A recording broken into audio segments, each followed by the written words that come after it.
Hi ladies, Stacey Ann here with My Lady Defense, and I'm excited to share with you some tips for on-the-body concealment of a firearm. Most women that I speak to either carry off the body in something like a purse, a briefcase, or a backpack, and others sadly don't carry it all. Reason being is it's uncomfortable, inconvenient, and just doesn't go with their outfit. If you're anything like me, you like to wear form-fitting clothes and you don't want to sacrifice fashion to conceal carry. Well, the good news is, with a little bit of creativity, forethought, and owning a variety of holsters, you too can conceal carry on the body and still look hot doing it. I'm a big fan of on-the-body concealment as opposed to off-the-body for a few reasons. First reason is when carrying in a bag not solely dedicated to a firearm, especially without a holster, the risk of accidental discharge is just too high. This can happen when something like a pen, a lipstick, an inside strap, or a zipper gets caught on the trigger while drawing. Second, if the gun is holstered in the bag, small particles like lint and makeup can accumulate in the firearm, causing a malfunction. This actually raises a question. Do you know how to clear all malfunctions that can happen with a semi-automatic gun?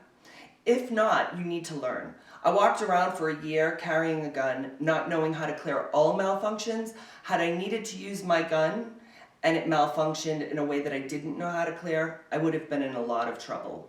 Third, if your firearm is buried in a sea of stuff, the time that it takes for you to fumble through and get that firearm out could be the difference between you getting away unharmed or not. Fourth, think about it. When a criminal goes after a woman, what does he go for first? He goes for her bag. And if that isn't the case, if you do end up in a physical altercation, chances are high that in a stressful situation like that, you'll drop your bag. Either way, you are left without your gun. Last but not least, you are solely responsible for your firearm at all times. I know that I've left my bag behind at least once in my life, and I'm sure most of you have too. If that happens and your firearm is in your bag and it's used in a crime, you could be held liable. When concealed carrying on the body, you want to make sure that you're not printing or flashing, which can also be considered brandishing. Printing is when the shape or outline of your firearm is visible through your garment when it's still fully covered. Flashing or unintentional brandishing is when your firearm is revealed because the clothing covering it is lifted when you reach for something or the clothing is blown back from the wind. I'm not here to give you legal advice, but brandishing in some jurisdictions, even unintentional, is a crime. And the definition varies widely. So know your laws in the area that you're going to carry and be super aware that this doesn't happen to you. One of the ways that I make sure that I'm not printing or flashing is with my clothing choices. Pants with bell bottoms and larger type flares work well when concealing on the ankle. Clothing with various prints and patterns work well because they both trick the eye and camouflage the firearm. Garments such as vests, sweaters, and jackets worn unbuttoned allow for great coverage and easy access. Bags with belt loops that you can hook onto your pants are a lady's wardrobe must-have. Now, with all of those tips, it's still your choice as to how you carry, whether you want to carry on the body or off the body.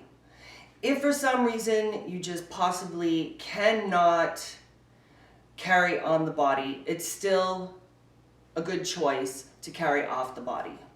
And no matter how you decide to carry, remember, it's absolutely necessary that you practice your draw from every holster that you plan to carry with. Drawing from an ankle holster is a totally different technique than drawing from a bra holster, as is drawing from a thigh holster, drawing from a bag. All of the shooting skills in the world will do you no good if you can't access and draw your firearm fast enough. So ladies, please, practice, practice, practice. Keeping in mind the tips I just gave you, I want you to take a good look at my outfit, pretty form-fitting, and I want you to tell me where I could be concealing a firearm. If you thought my bag, you are correct. If you thought my bra, you're also correct, as you saw in the beginning of the video. If you thought my ankle, you're correct. If you thought under my vest, you're also correct. If you thought under my vest, you're correct again. And if I put on a jacket,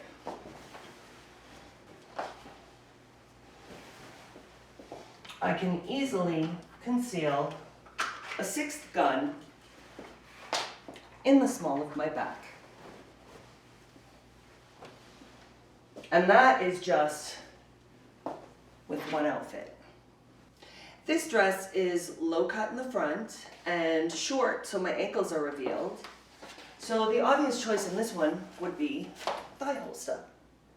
Last but not least, this outfit is totally form-fitting, my ankles are exposed, and I don't have a bra on. So where could I possibly conceal a firearm in this outfit? It's right here, ladies. And it's a big one, because face it, size does matter. Not only is it a large gun, but it's a large caliber. And the larger the caliber, the more effective the stopping power.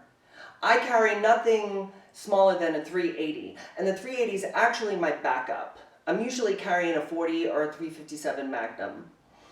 The reason I mention this is because that's another thing I hear from ladies, is that they're afraid of larger caliber guns.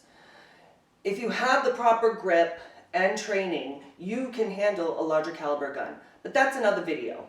So, in conclusion, I've given you a lot of options with just a couple of outfits so that you can successfully conceal carry on your body. For more videos like this, check me out at www.myladydefense.com. I look forward to seeing you again.